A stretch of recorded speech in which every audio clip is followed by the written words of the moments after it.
जय हिंद दोस्तों, स्वागत है आप सभी का आपके अपने YouTube channel the Navodaya classes में।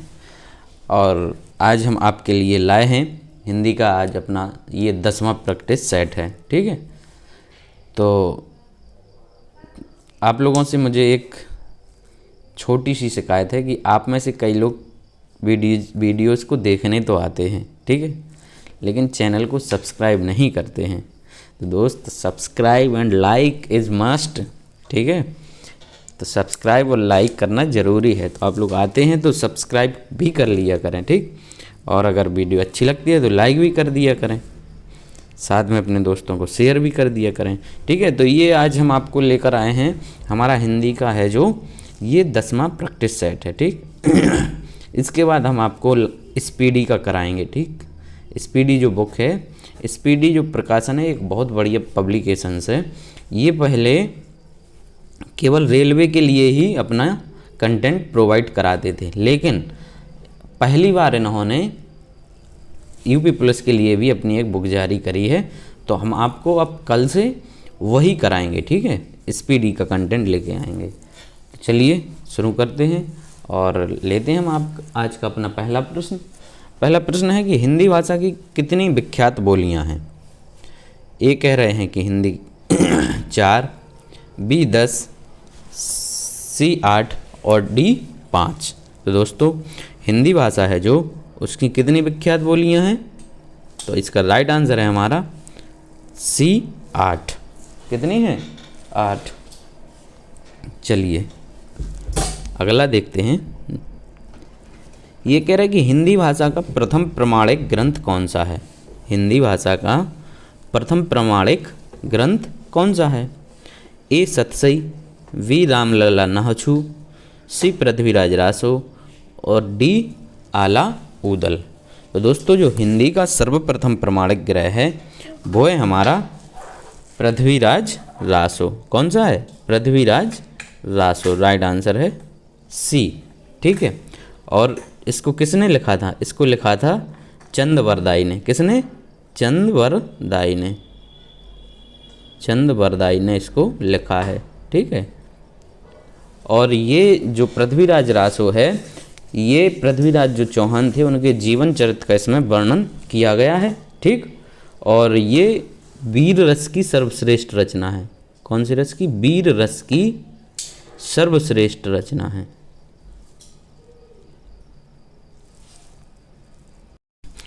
चलिए आगे बढ़ते हैं और लेते हैं हम अपना आज का अगला प्रश्न। ये है कि निम्नलिखित में से कौन सा हिंदी साहित्य का काल विभाजन नहीं है। ठीक, हिंदी साहित्य को अपन ने कुछ कालों में विभक्त किया है, तो ये कह रहा है ये उनमें से कौन सा नहीं है। ए आधुनिक काल, बी भक्ति काल, सी रीति काल और डी संयुक्त काल। तो ठीक है, आधुनिक काल है, भक्ति काल भी है और रीति काल है। इसमें से किस में अपन ने डिवाइड नहीं किया? संयुक्त काल में डिवाइड नहीं किया है। ठीक है, तो संयुक्त काल में काल विभाजन नहीं हुआ है। चलिए अब कह रहे कि क्रियापरक व्याकरणिक कोटि चिह्नित कीजिए। क्रियापरक, ठीक है, क्रियापरक व्याकरणिक कोटि चिह्नित कीजिए। इनमें से ये कह रहा है कि कारक, बी लिंग, सी वचन और डी पक्ष। ठीक है, तो दोस्तों, जो क्रियापरक व्याकरणिक कोटि कारक हैं, ठीक है, कौन है? कारक हैं। वो कौन है? कारक। ठीक, कारक का शाब्दिक अर्थ होता है करने वाला। ठीक है, कारक का शाब्दिक अर्थ क्या होता है? करने वाला, अर्थात मतलब पूरी तरह से क्रिया को करने में किसी ना किसी भूमिका को निभाने वाला। ठीक, क्रिया में किसी ना किसी भूमिका को निभाने वाला वो क्या कहलाएगा? कारक कहलाएगा। ठीक है, चलिए नेक्स्ट है, चूड़ी अच्छी थी में कौन सी क्रिया है। चूड़ी अच्छी थी में कौन सी क्रिया है?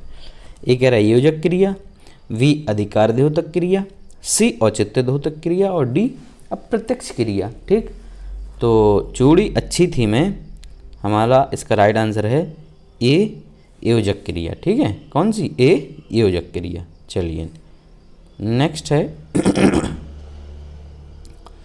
मूल अकर्मक धातुओं के साथ प्रत्यय जोड़कर बनाई गई क्रिया धातुएं क्या कहलाती हैं?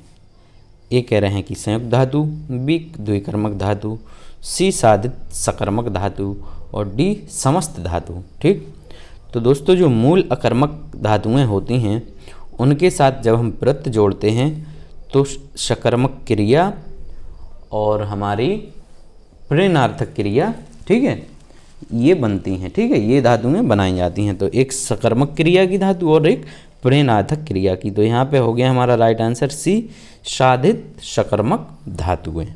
चलिए नेक्स्ट फिर है अगला प्रश्न। सारंग ले सारंग चल कई, सारंग की ओट, सारंग छीनो पाई के, सारंग कई गई चोट। कह रहे इसमें कौन सा अलंकार है? ये ऊपर जो पद दिया गया है इसमें कौन सा अलंकार है? ए उत्प्रेक्षा, बी श्लेष, सी यमक और डी रूपक।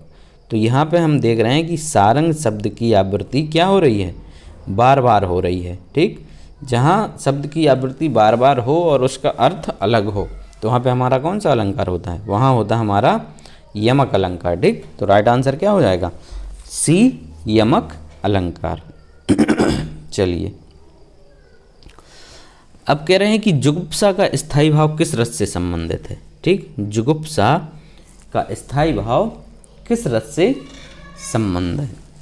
ए कह रहे हैं कि करुण रस, बी रौद्र रस, सी बीभत्स रस और डी अद्भुत रस। तो जो जुगुप्सा है दोस्तों उसका है किससे संबंध? ये है जुगुप्सा स्थायी भाव का संबंध हो गया बीभत्स रस से हो गया। ठीक है, किससे हो गया? बीभत्स रस से हो गया। चलिए, और जो करुण रस उसका क्या हो गया? शोक स्थायी भाव। ठीक है, और रौद्र रस हो गया उसका हो गया क्रोध, इसका हो गया क्रोध। और अद्भुत रस का है विस्मय, इसका विस्मय।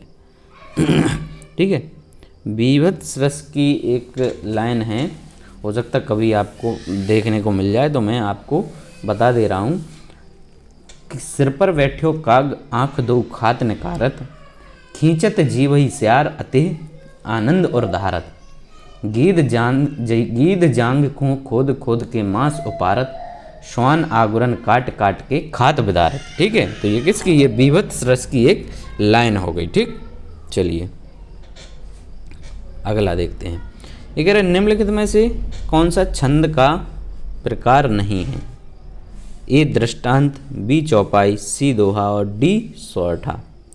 तो चौपाई भी छंद है, दोहा भी छंद है और डी हमारा सोरठा भी छंद है। तो इसमें से क्या? दृष्टांत हमारा छंद का प्रकार नहीं है। ठीक, दृष्टांत क्या है? छंद का प्रकार नहीं है। छंद और भी होते हैं हमारे, जैसे चौपाई, सोरठा, दोहा, इसके अलावा एक रोला होता है।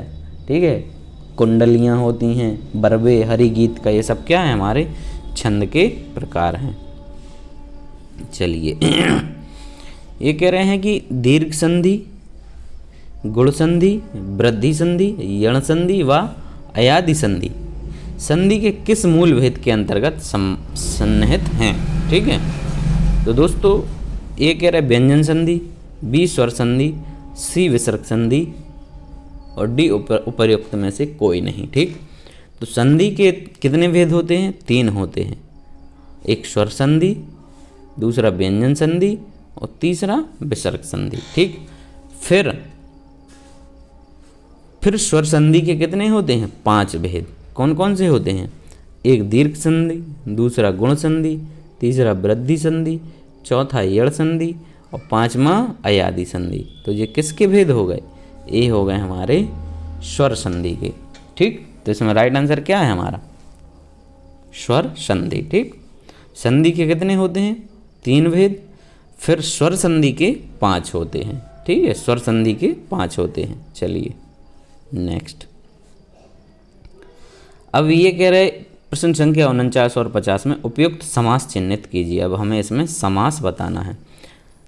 ये कह रहे पथभ्रष्ट, पथभ्रष्ट में कौन सा समास है? अव्ययी भाव, बी द्वंद्व, सी तत्पुरुष और डी कर्मधार है। ठीक, तो इसका पथभ्रष्ट का हो जाएगा अपना पथ से भ्रष्ट। ठीक है, तो जिसमें कारक चिन्ह का लोभ होता है उसमें क्या होता है? हमारा तत्पुरुष समास। यहाँ से कारक चिन्ह का लोभ है तो राइट आंसर हो गया सी तत्पुरुष। ठीक है, चलिए नेक्स्ट, अष्टाध्यायी। अष्टाध्यायी ये कह रहे हैं इसमें कौन सा समास है? ए बहुब्रीहि द्विगु, सी कर्मधारय और डी तत्पुरुष। तो अष्टाध्यायी, ठीक, अष्टाध्यायी संख्यावाची हो गया ना ये। अष्टाध्यायी मतलब 8 अध्यायों का समूह। ठीक है, 8 अध्यायों का समूह क्या हो गया? अष्टाध्यायी। तो इसमें संख्यावाची में कौन सा होता है हमारा? द्विगु समास होता है। ठीक, इसमें पूर्व पद क्या होता है? संख्यावाचक होता है। चलिए अगला देखते हैं। ये कह रहा है कि सुमित्रा नंदन पंत को किस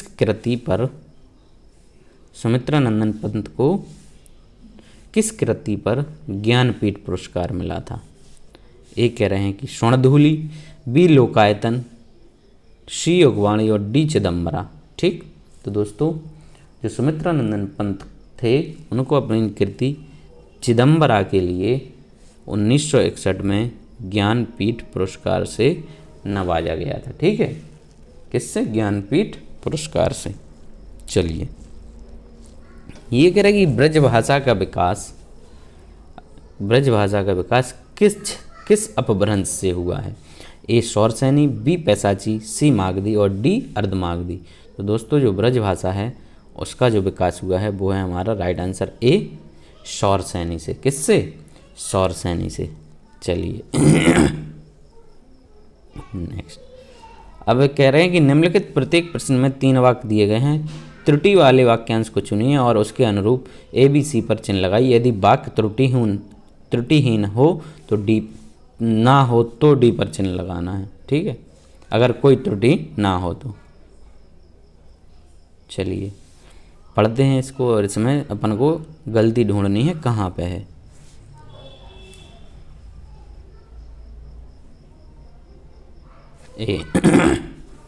रामचरितमानस भक्ति काल की सबसे श्रेष्ठतम रचना मानी जाती है। ठीक, तो ये कह रहे हैं यहाँ क्या गलती है, कहाँ है? तो यहाँ पे हमारी है किसमें? इसमें गलती है बी वाले में। कैसे? क्योंकि श्रेष्ठतम के साथ, श्रेष्ठतम जो वर्ड है उसके साथ सबसे का प्रयोग नहीं किया जाता, क्योंकि श्रेष्ठतम का मतलब अर्थ ही होता है कि उसमें सब कुछ समाहित है। ठीक है, श्रेष्ठतम में सबसे ऑलरेडी समाहित है, तो यहाँ श्रेष्ठतम में के आगे सबसे नहीं होना चाहिए था। ये होता वाक्य रामचरितमानस भक्ति काल की श्रेष्ठतम रचना मानी जाती है। ठीक, तो त्रुटि कहाँ हो गई हमारी? यहाँ पे हो गई बी में। चलिए अगला है हमारा, ये कह रहा है ठंड के दिनों में प्रातःकाल के समय सर्दी काफ़ी बढ़ जाती है। ठीक, तो यहाँ कहाँ गलती है? यहाँ भी हमारी बी वाले में है, क्योंकि जो प्रातःकाल हुआ ये क्या है? एक समय ही है, तो इसके साथ हम लोग समय का प्रयोग, समय जो शब्द है इसका प्रयोग नहीं किया जाता है। ठीक है, प्रातःकाल हुआ, ठीक, सायंकाल हुआ, सुबह हुई, ये सब इनके साथ क्या है? समय का प्रयोग नहीं किया जाता है। तो राइट आंसर क्या यहाँ पे हमारा कहाँ गलती है? बी वाले में। चलिए अगला देखते हैं। ये कह रहे हैं कि जब मोहन सभा स्थल पर पहुंचा तब सभा विसर्जन हो चुकी थी। ये कह रहा है कोई त्रुटि नहीं है डी में। दोस्तों इसमें हमारी त्रुटि है कहाँ पे? ऑप्शन नंबर सी में। ठीक, क्यों? क्योंकि यहाँ विसर्जन नहीं होता, विसर्जित होना चाहिए था। क्या होना चाहिए था? वर्ड यहाँ पे विसर्जित होना चाहिए। ठीक, चलिए अब कह रहे हैं मैं जिस बस से जा रहा था वह बहुत भरी हुई थी। क्या है इसमें दोस्तों? कमेंट करके बताएं आप क्या त्रुटि है, कौन सा होगा इसका राइट आंसर? तो इसमें दोस्तों इसका राइट आंसर है डी, इसमें कोई भी त्रुटि नहीं है। चलिए अगला देखते हैं। उसने लिखा था कि उसकी दुकान पर शुद्ध गाय का घी मिलता है। ठीक है, तो यहाँ कहाँ पर त्रुटि है? इसमें भी हमारे किसमें है? बी वाले ऑप्शन में। किसमें है? बी वाले ऑप्शन में। ठीक है, किस में हो गई त्रुटि? बी में हो गई। क्यों? बी में, क्योंकि इसको यहाँ लिखा ये उसकी दुकान पर शुद्ध गाय ना होकर यहाँ पर होना चाहिए था गाय का शुद्ध घी मिलता है। गाय शुद्ध नहीं, गाय का शुद्ध घी मिलता है। ठीक है, इसलिए यहाँ पे ये गलती है। चलिए नेक्स्ट। अब है कि निम्नलिखित प्रत्येक कहावत के लिए 4-4 समानार्थी वाक्यांश दिए गए हैं। उनमें से सही उत्तर के रूप में विकल्प का चयन कीजिए और उत्तर पत्र पर चिन्ह लगाइए। चलिए, पहला इसमें है हमारा कि पत्थर को जोंक नहीं लगती। ये कह रहा है, इसका क्या है? शबल का शोषण नहीं होता, समानार्थी बताना है। शबल का शोषण नहीं होता। बी, मजबूत चीज आसानी से खराब नहीं होती। सी, दो धूर्तों में प्रायः टकराव नहीं होता। और डी, हड्डी पर कोई प्रभाव नहीं होता। तो पत्थर को जोंक नहीं लगती, इसका जो समानार्थी वो है डी, राइट आंसर। हड्डी पर कोई प्रभाव नहीं होता। ठीक है, क्या है? डी, हड्डी पर कोई प्रभाव नहीं होता। चलिए नेक्स्ट। विहंगम दृष्टि। विहंगम दृष्टि कह रहे इसका समानार्थी क्या है? गहरी नज़र। बी, तीखी नज़र। सी, मंद नज़र। और डी, सरसरी नज़र। दोस्तों, जो विहंगम दृष्टि होती है उसका जो समानार्थी वो है क्या? सरसरी नज़र। ठीक है, क्या है? सरसरी नज़र। चलिए नेक्स्ट। ये कह रहा है कि वाणी प्लस औचित्य। वाणी प्लस औचित्य का सही संधि शब्द कौन सा है? वाणी प्लस औचित्य का सही संधि शब्द कौन सा है? ये कह रहा है कि वाण्योचित्य। बी, वाण्यचित्त। सी, वाण्यचित्त। डी, वाणोचित्त। ठीक, तो इसका राइट आंसर हो गया हमारा दोस्तों क्या? राइट आंसर है हमारा ए, वाण्योचित्त। ठीक है, क्या है? वाण्योचित्त। और इसमें कौन सी संधि है? ये किसका है? ये यण संधि का उदाहरण है। कौन सी है? यण है। चलिए अगला देखते हैं। ये कह रहा है कि अनुवीक्षण। अनुवीक्षण का संधि विच्छेद कौन सा हुआ? अनुवीक्षण का संधि विच्छेद कौन सा हुआ? तो दोस्तों इसका राइट आंसर है हमारा कौन सा? ए, अनुधन ईक्षण। क्या हुआ? अनुधन ईक्षण। चलिए नेक्स्ट। सीतर्तु। सीतर्तु का संधि विच्छेद। सीतर्तु। सी प्लस ऋतु, सीता प्लस ऋतु, डी शीत प्लस ऋतु और डी शीत प्लस ऋतु। तो दोस्तों इसका राइट आंसर है हमारा क्या? सी, शीत प्लस ऋतु। इसका सही उत्तर होगा शीत प्लस ऋतु, शीत ऋतु का संधि विच्छेद। चलिए अब है कि निम्नलिखित वाक्यों में उनके प्रथम तथा अंतिम अंश 1 और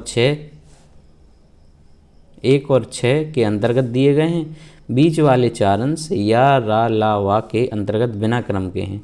चारों अंशों को उचित क्रमानुसार व्यवस्थित कर सही विकल्प चुनिए। ठीक है, इसको अपन को रीअरेंज करना है, अरेंजमेंट करना है इनका। चलिए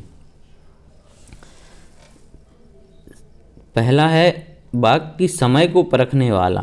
समय को परखने वाला क्या आएगा इसके बाद? समय को परखने वाला, फिर आएगा रा, रंग से धनाढ्य। ठीक, रंग से धनाढ्य, और फिर आएगा दूसरे पे जे, और समय की उपेक्षा करने वाला करोड़पति से भिखारी हो जाता है। तो रा, पहले रा, फिर या, फिर वा और फिर ला। तो कौन सा हो गया राइट आंसर? सी। कौन सा हो गया राइट आंसर? सी हो गया। चलिए नेक्स्ट। भारतीय गांवों के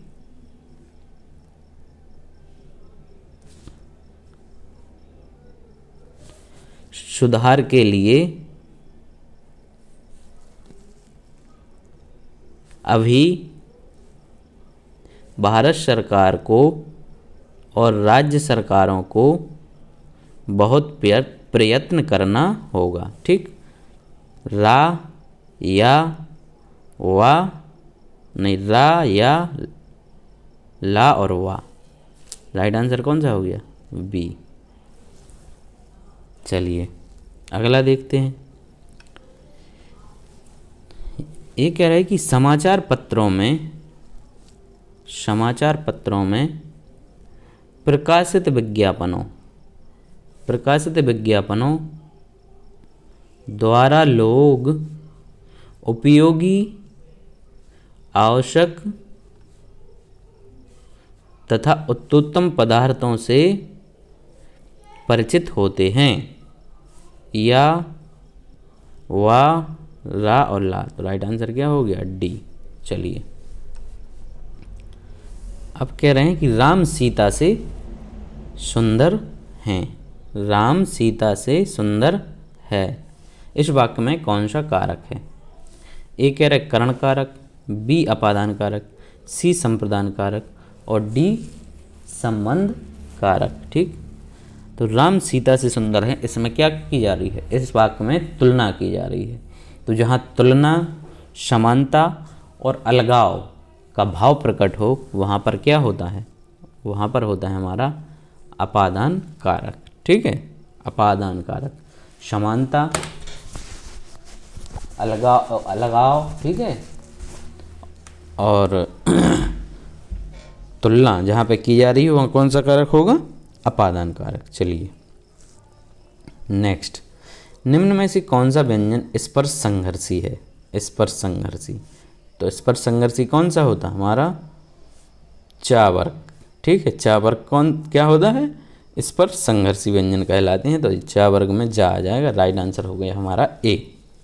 चलिए नेक्स्ट, ये कह रहे हिंदी आकृति की दृष्टि से निम्नलिखित में से किस प्रकार की भाषा है?